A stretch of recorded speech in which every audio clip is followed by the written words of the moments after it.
With the NBA playoffs in full swing, I thought I'd make the perfect NBA playoff bracket, so you don't have to, starting with the east side of the bracket. Starting with our first matchup, we have the 1 seed Pistons versus the 8 seed Magic. After struggling offensively for the majority of the season, the Magic were able to take Game 1 off a surprisingly good offensive performance as a team.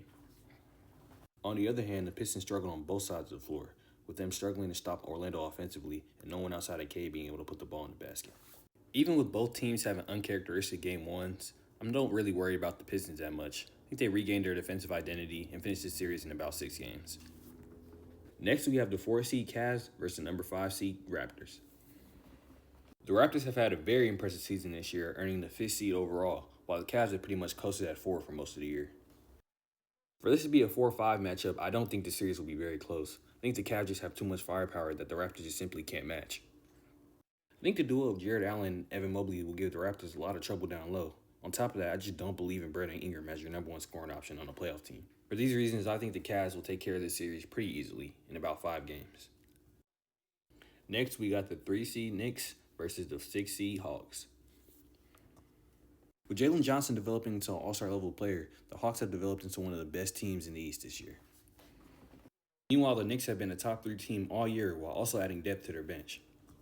I think this series will be closer than people anticipate. The Hawks are a really well-rounded, fast-paced team that I think could give the Knicks a little bit of trouble.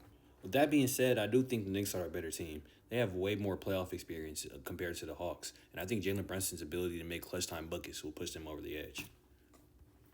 Last but not least, we have the number 2 Celtics versus the number 7 76ers.